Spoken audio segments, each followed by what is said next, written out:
अरे आओ निधि बहू, अंदर आओ। सुमित्रा अपनी छोटी बहू निधि का घर प्रवेश करती है और उसे घर में ले आती है। जहां अंदर आते ही सुमित्रा की बहू निधि कमरे को चारों तरफ से देखती है।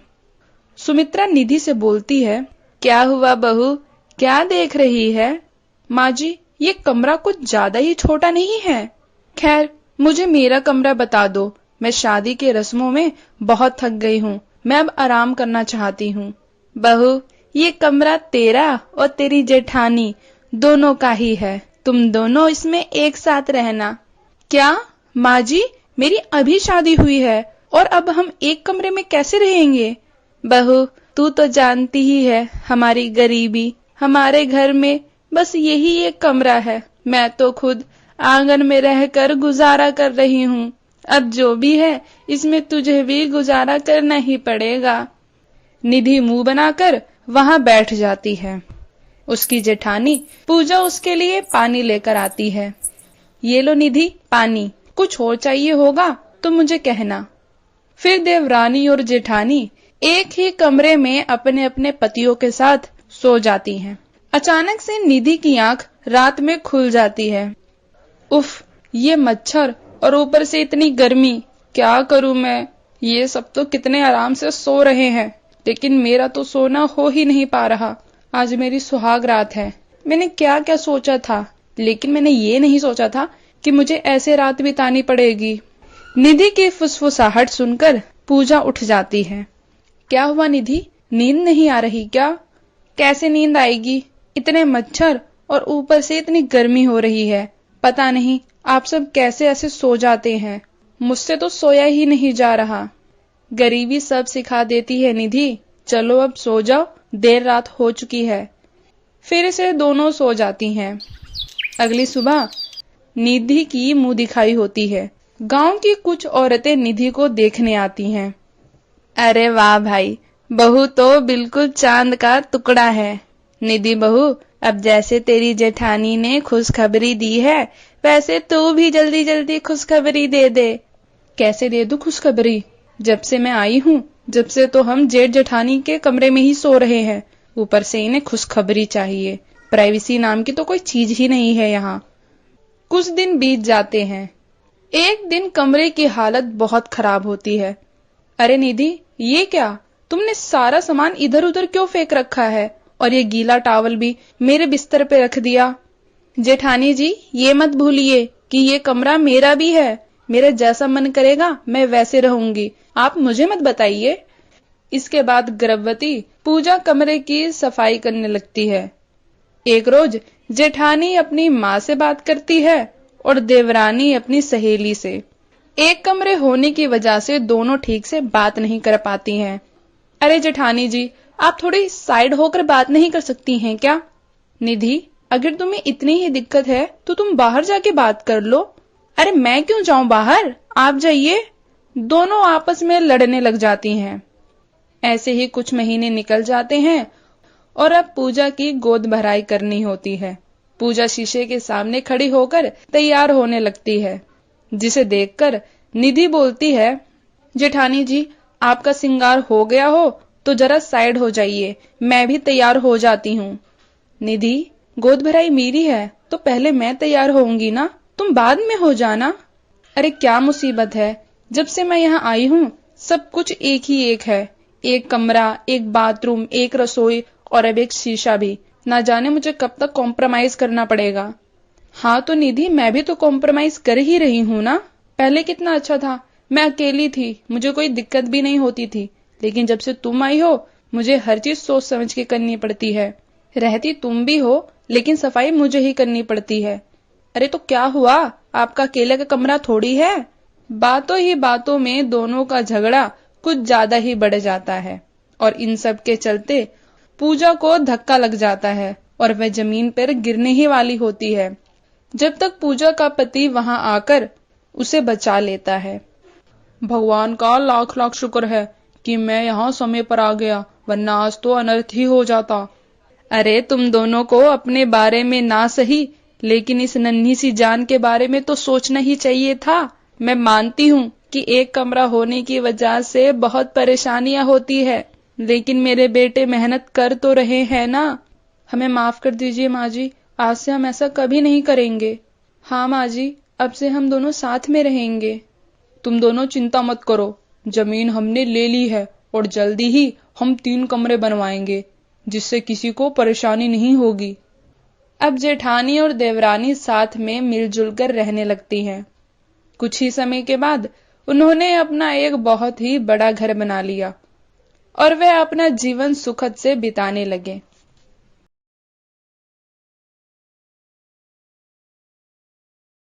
देविका अपने 2 बेटे और अपने पति के साथ रहती थी। आज देविका के बड़े बेटे अनुज की शादी का दिन था। अरे मेहमान आने शुरू हो गए, ये आरव कहाँ है? माँ, अभी तो यहीं था, लेकिन 1 घंटे पहले वे घर से बाहर गया था। आने दे उसे, ना जाने इस टाइम कहाँ घूमने निकल गया। यहाँ घर पे इतने मेहमान आ गए हैं और इस लड़के को कोई होश ही नहीं है। घर में हजारों काम है और ये घूमने में लगा हुआ है। आने दे इस लड़के को, आज मैं इसे अच्छे से बताती हूँ। घर में ये बात चल रही थी और दूसरी तरफ, नगमा, आज मेरे बड़े भाई की शादी है। मैं चाहता हूँ कि तुम भी आज मेरे घर में शादी करके आओ। वैसे भी एक दिन तो हमें ये करना ही है। लेकिन आरव, ये कैसे संभव है? क्या नगमा, मेरी और तुम्हारी फैमिली कभी इस रिश्ते के लिए नहीं मानेगी। हमें उनके खिलाफ जाकर शादी करनी पड़ेगी। आज अच्छा मौका है, भाई की शादी के साथ हम भी शादी कर लेते हैं। आरव और नगमा ट्यूशन टाइम से ही एक दूसरे से प्यार करते थे। वे बहुत ही धूमधाम से शादी करना चाहते थे, लेकिन अलग कास्ट होने की वजह से ये शादी होना असंभव था। आखिर में नगमा आरव की बात मान जाती है और शादी के लिए तैयार हो जाती है। दोनों मंदिर के लिए निकल जाते हैं। दूसरी तरफ सभी की रजामंदी के साथ अनुज की शादी हो रही होती है। वहीं आरव और नगमा ने मंदिर में शादी कर ली। तुम अपने भाई की शादी में हाजिर नहीं हो पाए। आरव, तुम्हारी अम्मी बहुत गुस्सा करेंगी। कोई बात नहीं नगमा, अब तुम मेरे साथ मेरे घर चलो। लेकिन आरव, मुझे बहुत डर लग रहा है, सभी हम पर बहुत गुस्सा करेंगे। तुम चिंता क्यों करती हो, मैं तुम्हारे साथ हूं ना, तुम चलो मेरे साथ। आरव नगमा को अपने साथ लेकर घर आता है। घर पर अनुज और काजल का गृह प्रवेश हो रहा होता है। देखो नगमा, तुम्हारी जेठानी भी घर प्रवेश के लिए खड़ी है। चलो हम भी साथ में गृह प्रवेश करते हैं। मुझे डर लग रहा है आरव, कहीं तुम्हारी अम्मी ने मुझे अपनाया नहीं तो। तुम डरो मत, मैं तुम्हारे साथ हूं ना, आओ भी अब। आरव उसे घर में लेकर आता है। देविका नगमा को नहीं देखती है। कहाँ था तू? पूरी शादी खत्म हो गई और तू अब घर आ रहा है। जभी देविका की नजर नगमा पे पड़ती है। ये क्या आरव? माँ, मैंने भाई की शादी के साथ अपनी भी शादी कर ली। इससे मिलो, ये है नगमा। नगमा? हाँ माँ, नगमा। मैं ट्यूशन टाइम से ही नगमा को बहुत पसंद करता था, इसलिए मैंने नगमा से शादी कर ली। हे भगवान, तू इस मुस्लिम लड़की को हमारे घर की बहू बनाकर ले आया। अरे तुझे हिंदू में कोई लड़की नहीं मिली थी क्या? सारे रिश्तेदारों के सामने हमारी नाक कटवा दिया। माँ, चुप कर, अब एक शब्द और बोला तो मुझसे बुरा कोई नहीं होगा। नालायक कहीं का, तेरी उम्र निकलती जा रही थी क्या? अरे तुझे शादी करनी ही थी तो किसी हिंदू लड़की से शादी कर लेता। इस मुस्लिम लड़की को हमारे घर की बहू बनाकर ले आया। माँ, ये 21वीं सदी है, मैं नहीं मानता कास्ट या किसी जात धर्म को। ये सब हमारी बनाई हुई चीजें हैं। नगमा मुस्लिम है, मुझे इससे कोई फर्क नहीं पड़ता। मैं नगमा से प्यार करता हूँ और मुझे इसकी जात से कोई फर्क नहीं पड़ता। अब मेरे सामने 100 हिंदू लड़कियां भी आ जाए तो भी मैं नगमा को नहीं छोड़ूंगा। अच्छा ठीक है, पर मैं इसे स्वीकार नहीं करती, तुझे इसे छोड़ना होगा। माँ, मैं ये घर छोड़ दूंगा, लेकिन मैं नगमा को नहीं छोड़ सकता। आपको मेरी पत्नी के साथ इस घर में रखना है तो रखो, वरना मैं चला अपनी दूसरी दुनिया बसाने। देविका के घर का ये ड्रामा सभी रिश्तेदार देख रहे होते हैं। अपने घर की इज्जत और बेटे को बचाने के लिए देविका ने मन मारकर नगमा को घर में आने दिया। ठीक है, अब तूने शादी कर ही ली है तो आ जा इस घर में, लेकिन मैं इस बारे में फिर कभी बात करूंगी। दोनों बहुएं ने गृह प्रवेश किया। अगली सुबह दोनों की पहली रसोई होती है। दोनों तैयार होकर बाहर आ जाती हैं। काजल ने साड़ी पहन रखी होती है, वहीं नगमा ने मुस्लिम पहनावा, शरारा और कमीज। अस्सलाम वालेकुम अम्मी जान, मैं आपके लिए नाश्ता बना दूं? अरे क्या खाली खोपड़ी लेकर आई है? हम हिंदुओं में पहली रसोई होती है, इस तरह यूं ही जाकर नाश्ता नहीं बनाती नई बहुएं। आज दोनों की पहली रसोई है। रसोई में बहुत सा राशन रखा है, तुम दोनों को जो ठीक लगे वे बना लेना। और तू सुन मुस्लिम, मेरी रसोई में कोई मांस मछली मत लेकर आइयो। नहीं अम्मी, आप बेफिक्र रहिए, मैं यहाँ मांस का एक कतरा भी नहीं आने दूंगी। मेरी प्यारी बहू काजल, मैं तो तेरे हाथ का खाना खाने के लिए कब से बैठी हूँ। चलो अब जाके रस्म पूरी करो।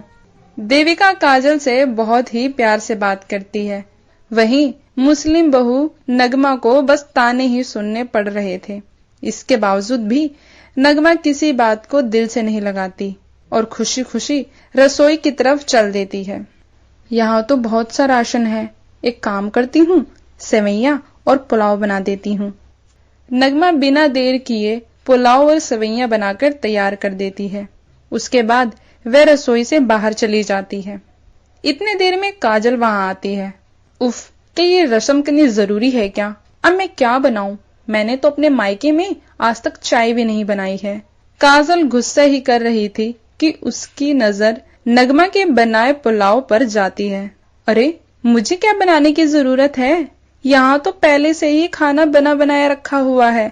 एक काम करती हूँ, इसी खाने को सबके आगे परोस देती हूँ। किसी को क्या ही पता लगने वाला है कि ये खाना किसने बनाया है। काजल अपनी चालाकी से सभी के आगे पुलाव और सेवैयां परोस देती है। मुझे पता था बहू कि तेरे हाथों में जादू है। क्या खाना बनाया है तूने, बिल्कुल मन खुश हो गया। काजल नगमा के बनाए खाने की तारीफ पा रही थी। नगमा बस पीछे खड़ी सारी बातें सुन रही थी। तू क्यों मुंह छुपाए खड़ी है? तूने क्या बनाया है? अब बोल। ये क्या बनाएगी मम्मी जी? रसोई में खड़ी होके मक्खियां मार रही थी।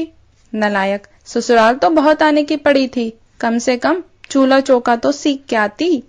देविका ने नगमा को बहुत सुनाया और नगमा ने सब कुछ खामोशी से सुन लिया। ऐसे ही रोज सिलसिला जारी था। नगमा जो भी बनाती, काजल सभी के आगे उसे परोस देती और तारीफें पाती। नगमा को ऐसे ही रोज सुनना पड़ता था। एक दिन देविका काजल से बोलती है, काजल बहू, तू इतना अच्छा खाना कैसे बना लेती है? आज मुझे तुझे खाना बनाते हुए देखना है। तू मेरे लिए सूजी का हलवा बना दे। काजल सोच में पड़ जाती है कि मैंने तो कभी खाना बनाया ही नहीं है। नगमा के बनाए खाने को सबके आगे परोस कर तारीफें पाती थी। लेकिन मम्मी जी, खाना तो बन गया है, अब क्या फिर से बनाऊं? अरे ज्यादा मत बनाइयो बहू, बस थोड़ा सा बना दे। काजल के पास अब कोई बहाना नहीं था। वह रसोई में आती है। चल बहू, बनाना शुरू कर, मैं भी तो देखूं तू इतना अच्छा खाना बना कैसे लेती है कि हम अंगुलियां ही चाटते रह जाते हैं। काजल कढ़ाई चढ़ाती है और उसमें सूजी डालती है। देखते ही देखते सारा हलवा जल जाता है और देविका को काजल पर शक हो जाता है। ये क्या क्या बहू तूने? तुझे देखकर लग नहीं रहा कि तूने आज तक चाय भी बनाई है। मुझे माफ कर दो मम्मी जी, मैंने आपसे झूठ बोला था। मैंने कभी खाना बनाया ही नहीं, वो तो खाना नगमा बनाती थी। तुझे शर्म नहीं आती? इतने दिनों से तूने हमें अंधेरे में रखा था और तू मुझसे माफी मत मांग। माफी तो मुझे मांगनी है नगमा बहू से। देविका रसोई से बाहर आती है और नगमा को अपने पास बुलाती है। अनजाने में ही सही बहू, मैंने तुझे बहुत दुख दिए हैं, मुझे माफ कर दे। मैं तुझे आज तक समझ नहीं पाई। अम्मी, बड़ों के मुंह से दुआ अच्छी लगती है, आप माफी मत मांगिए। तो कितनी प्यारी है, मैं तुझे आज से इस घर की बहू के रूप में स्वीकार करती हूँ। देविका नगमा को गले लगा लेती है और सब खुशी से साथ में रहने लगते हैं। हेलो दोस्तों, ऐसे ही मजेदार वीडियो के लिए मेरे चैनल को सब्सक्राइब करें और वीडियो अच्छी लगे तो वीडियो को लाइक करें।